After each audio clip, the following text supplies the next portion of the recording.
Hello students, हम कर रहे थे पॉलिटिकल आइडियोलॉजीज।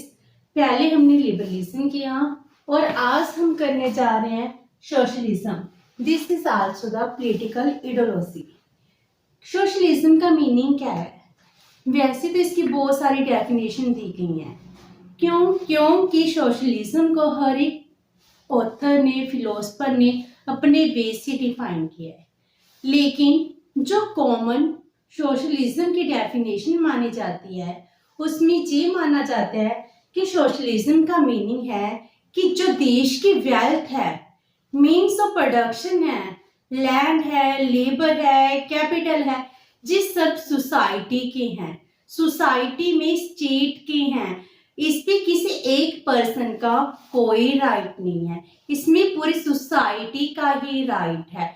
जैसे हम देखते हैं एक इंडस्ट्री है, उस इंडस्ट्री का एक हेड है, मीनिंग उसका ओनर एक पर्सन है, वो क्या बन गया? कैपिटलिस्ट बन गया। सारी फैक्ट्री उसके नाम पर ही चलेगी, जितना प्रॉफिट होगा उसका होगा। ये होता है कैपिटलिज्म। लेकिन अंडर द सोशलिज्म हम ये देखते हैं कि जो वो फैक्ट्री है किसी एक पर्सन की नहीं होगी, वो फैक्ट्री किसकी होगी? स्टेट की होगी, उस देश की गवर्नमेंट की होगी। तो उससे जो प्रॉफिट मिलेगा वो प्रॉफिट किसको मिलेगा? पूरे देश के लोगों को मिलेगा। इट मीन्स क्या है? जब हम सोशलिज्म की बात करते हैं, सोशलिज्म में ये कहते हैं कंपटीशन नहीं है, सब कुछ कोऑपरेशन से करना है। एक इंडस्ट्री का दूसरी इंडस्ट्री साथ कोई कंपटीशन नहीं है, हम दोनों कोऑपरेशन से काम करेंगे ताकि ज्यादा एफिशिएंटली प्रोडक्शन कर सके, वेस्टेज ना हो रिसोर्सेज की। हम वेस्टेज को खत्म करना चाहते हैं, हम किसी भी पर्सन की एक्सप्लॉयटेशन नहीं करना चाहते।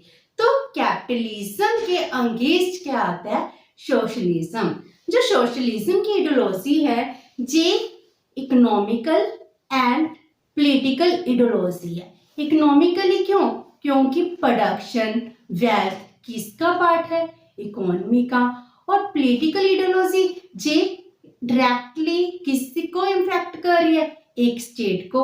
दैट्स वाई हम सोशलिज्म को, मार्क्सिज्म को पॉलिटिकल एंड इकोनॉमिकल आइडियोलॉजी भी कहते हैं। तो हम देखते हैं सोशलिज्म का मीनिंग क्या है। इसका meaning according to dictionary of politics के अकॉर्डिंग देख रहे हैं। According to this dictionary, socialism are political and economic theory. J politics से भी रिलेटेड है एंड इकोनॉमिक मैटर से भी रिलेटेड है। That's why socialism is a political and economic theory to which, जिसमें the means of production, means of production क्या हो गए? जैसे लैंड हो गई, देश की वेल्थ होगी, कैपिटल होगी। जी means of production, distribution and exchange. Distribution means जो प्रोडक्शन हुई है वो प्रोडक्शन सब लोगों को डिस्ट्रीब्यूट करेंगे। मुझे भी फूड की जरूरत है, हर एक पर्सन को जरूरत है, उसको कहते हैं डिस्ट्रीब्यूशन। मीन्स जो गुड्स हैं सभी लोगों को इक्वली डिस्ट्रीब्यूट होनी चाहिए। डिस्ट्रीब्यूशन एंड एक्सचेंज, हमें गुड्स चाहिए, हमें कोई फ्री में तो देगा नहीं, हम एक्सचेंज करते हैं। एक्सचेंज किसके साथ करते हैं? With the help of money, money के साथ एक्सचेंज करते हैं। So production, distribution and exchange ये किसके साथ होना चाहिए? Should be on and controlled by the people, जो लोगों के पास होना चाहिए। इसका एक मालिक नहीं होना चाहिए, इसका ओनर कौन है? सभी लोग, सभी सोसाइटी, एक स्टेट में जितने भी लोग रह रहे हैं, all people are owner of this production and everybody should be given an equal opportunity. हर एक पर्सन को इक्वल अपॉर्चुनिटी दी जा रही है, किसके लिए? टू डेवलप हिज टैलेंट, अपना टैलेंट डेवलप करे and wealth to of the community should be fairly distributed. It means क्या है? हर एक पर्सन को इक्वल अपॉर्चुनिटी दे रहे हैं ताकि वो अपना टैलेंट डिवेल्प कर सके, अपनी प्रोग्रेस कर सके। और वेल्थ है, देश की वेल्थ में क्या है, फेयरली डिस्ट्रीब्यूटेड, सबके पास समान इक्वल वेल्थ होगी।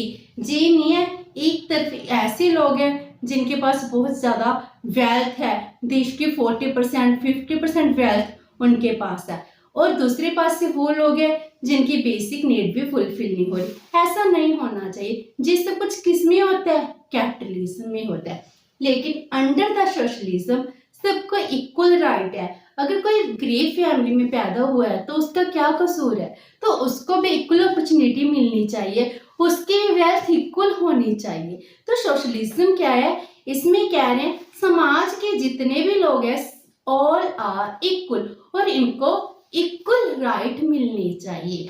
तो हम सोशलिज्म की बात कर रहे हैं जिसमें कहा गया है कि सभी को अपना टैलेंट डिवेल्प करने के लिए इक्वल राइट है, और वेल्थ कंसंट्रेट करने के लिए भी इक्वल राइट है। और जो वेल्थ है, वेल्थ को फेयरली डिस्ट्रीब्यूट किया जाएगा, जी यहाँ अनइक्वल डिस्ट्रीब्यूशन होगा।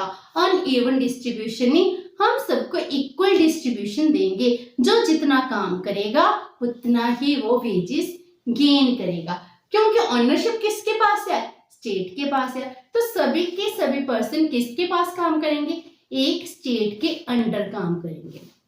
तो जब स्टेट के अंडर सभी काम कर रहे हैं, कोई कैपिटलिस्ट नहीं है, तो सभी को कितना वेल्थ मिल रही है, जितनी वो मेहनत कर रहा है। तो वेल्थ भी क्या हो रही है, फेयरली इक्वली डिस्ट्रीब्यूट हो रही है। ये है meaning of socialism. Socialism meaning कब डिवेल्प हुआ, डेवलपमेंट ऑफ सोशलिज्म। क्या जी कोई नया कंसेप्ट है? डेवलपमेंट इसकी कार्ल मार्क्स से मानी जाती है कि Karl Marx is known as the father of scientific socialism. लेकिन कार्ल मार्क्स से भी पहले सोशलिज्म का जन्म हुआ था। इन 18th सेंचुरी 1750 to 1815 का टाइम पीरियड था, जो सोशलिज्म का टाइम पीरियड था। इस 18th 19th सेंचुरी में सोशलिज्म बहुत ज्यादा डिवेल्प हुआ।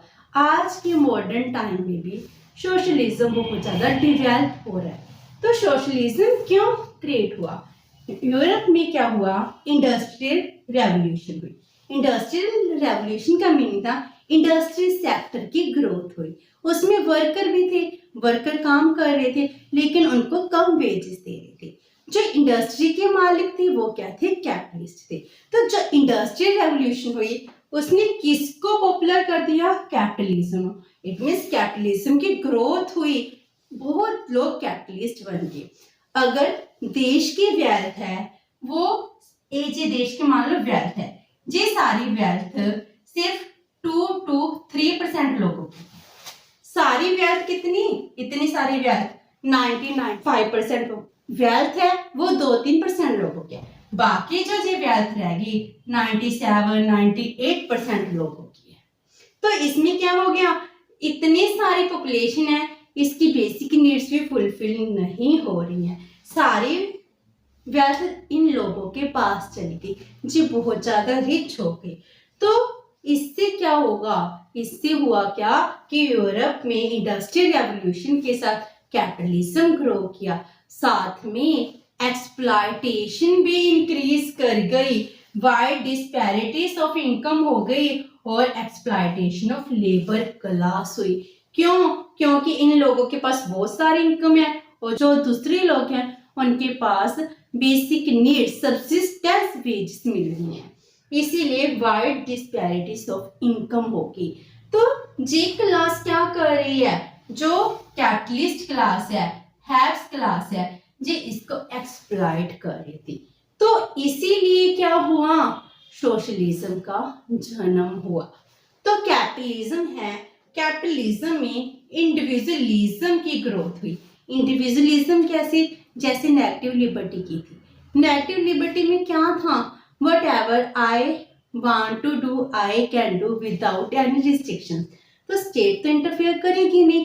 तो एक कैपिटलिस्ट है वो लेबर क्लास का एक्सप्लॉइट करने का राइट रखता है, उसको कोई रोकेगा नहीं, तो उसको एक्सप्लॉइट किया जा रहा था। इंडिविजुअलिज्म था। हमने कहा था जो नेगेटिव लिबर्टी है वो किसके ऊपर बेस्ड है? Survival of the fittest. जो फिटेस्ट हैं, जो रिच हैं, वो एक पर्सन ग्रो करके बाकी लोगों की एक्सप्लॉयटेशन होगी। तो ये सब कुछ इस सेंचुरी में चल रहा था। लोग सारा दिन काम कर रहे हैं लेकिन बेसिक नीड्स फुलफिल नहीं हो रही। वो स्लम में रह रहे हैं। स्लम में क्यों रह रहे हैं? पहले विलेजेस में रहते थे, ठीक है, उसमें इन्वायरमेंट क्लीन था। लेकिन जब इंडस्ट्री लगती है, इंडस्ट्री लगने के साथ साथ वो लोगों ने मूव करना पड़ा। वो कहाँ पर रहेंगे? इंडस्ट्री के साथ वाले एरिया में, क्योंकि इस टाइम पीरियड में ट्रांसपोर्टेशन के मीन ज़्यादा डेवलप नहीं थे। तो वो साथ ही एरिया में रहने लगे। एक इंडस्ट्री के साथ ही जो खाली प्लेस थी वहां पर बहुत सारे लोग रहने लगे। और वहां पर कोई बेसिक फैसिलिटी नहीं थी, ड्रेनेज की फैसिलिटी नहीं थी, वाटर की फैसिलिटी नहीं थी। तो छोटे छोटे से घर थे, उन्होंने हट बनाई, उसमें रहने लगे। तो वो क्या बन गया? स्लम बन गया, जिसमें बीमारियां इंक्रीज हो गई। अगर बारिश होगी, ड्रेनेज की सिस्टम नहीं है, जिस वजह से लोग बीमार भी ज्यादा थे, अनहेल्थी थे। तो इंडस्ट्रियल रेवोल्यूशन ने स्लम को जन्म दिया, लोगों की लाइफ को और भी हार्ड कर दिया। मोस्टली लोग क्या हो गए? और भी ज्यादा एक्सप्लॉइट हो गए, और भी ज्यादा गरीब हो गए। तो इंडस्ट्रियल रेवोल्यूशन जिसने एक तरफ देश के इंडस्ट्रिस्ट हैं, कैपिटलिस्ट हैं, उनकी ग्रोथ की, और दूसरी तरफ जो मोस्ट ऑफ द पॉपुलेशन थी उनकी लाइफ को और भी हार्ड कर दिया। ये तो कैपिटलिज्म के नुकसान हमारे सामने आए। इस कैपिटलिज्म के अगेंस्ट लड़ने के लिए बहुत से लोग सामने आए। फिलोसफर, रिफॉर्मर्स क्या आए? कैपिटलिज्म के अगेंस्ट आए। उन्होंने कहा देश में कैपिटलिज्म खत्म करना होगा, सोशलिज्म इस्टेब्लिश करना होगा, तभी जाकर देश तरक्की करेगा, तभी वर्कर की प्रोग्रेस होगी, एक्सप्लॉयटेशन ऑफ लेबर खत्म होगा। लेबर की एक्सप्लॉयटेशन को खत्म करने के लिए क्या जरूरत है? सोशलिज्म को इस्टेब्लिश किया जाए। अगर सोशलिज्म हो जाएगा, देश की प्रॉपर्टी सबके हाथों में होगी, मीन्स ऑफ प्रोडक्शन एक लोगों के हाथ में कंसंट्रेट नहीं होंगे, वो सब लोगों के पास चले जाएंगे। तो वो सोशलिज्म को फेवर करने लगे। जैसे कार्ल मार्क्स थे, दास कैपिटल में उन्होंने क्या कर दिया? बहुत ज्यादा सोशलिज्म के लिए फेवर में आवाज उठाई, लेबर के फेवर में आवाज उठाई, इंडस्ट्रियल लेबर के लिए एक एसोसिएशन बना ली जिसको सोशलिस्ट एसोसिएशन कहा जाने लगा। इट मीन्स क्या है? उन्होंने बहुत ज्यादा रेवोल्यूशनरी मेन से कैपिटलिज्म का विरोध किया। तो उस टाइम जो लोग पढ़ रहे थे, जो देश के हालात देख रहे थे, उन्होंने सब ने कैपिटलिज्म का विरोध किया। तो इसके साथ ही सोशलिज्म का जन्म होता है कि कैपिटलिज्म में कुछ लोगों का बेनिफिट है, लेकिन सोशलिज्म में सब लोगों का बेनिफिट होगा। तो सोशलिज्म को इस्टेब्लिश करना पड़ेगा। सोशलिज्म का कॉन्सेप्ट ऑल्दो कार्ल मार्क्स से स्टार्ट होता है, लेकिन इसकी फिलॉसफी उससे पहले की है। पहले डिफरेंट वे से सोशलिज्म चल रहा था, लेकिन कार्ल मार्क्स ने साइंटिफिक सोशलिज्म को इस्टेब्लिश कर दिया। सोशलिज्म के बहुत सी टाइप्स हैं, इसीलिए हम कहते हैं सोशलिज्म के ब्रांड भी डिफरेंट हैं। Various brands of socialism. पहले क्या चलता था? यूटोपियन सोशलिज्म, जो 18th सेंचुरी में डेवलप हुआ। सेंट साइमन फ्रोधन ने इनको इस्टेब्लिश किया। यूटोपियन का मीनिंग क्या होता है? आइडियोलॉजी, जो एक आइडियोलॉजी पर सब कुछ फेयर ड्रीम इन लैंड की तरह होता है। तो उसके बाद डेवलप होता है डेमोक्रेटिक सोशलिज्म, और जिसको एवोल्यूशनरी सोशलिज्म भी कहते हैं। इसको लास्की कोल ने इस्टेब्लिश किया। उसके बाद आता है साइंटिफिक सोशलिज्म, जिसको कार्ल मार्क्स ने डेवलप। ये हैं वेरियस ब्रांड्स ऑफ सोशलिज्म, जिसको हम वन बाय वन डिस्कस करेंगे। ये था मीनिंग ऑफ सोशलिज्म। होप कि आपको समझ आ गया होगा। अगर आपके कोई क्वेरी है तो post it in the comment box. अगर वीडियो अच्छी लगी तो please like and share with your friend. Thank you so much and have a nice day.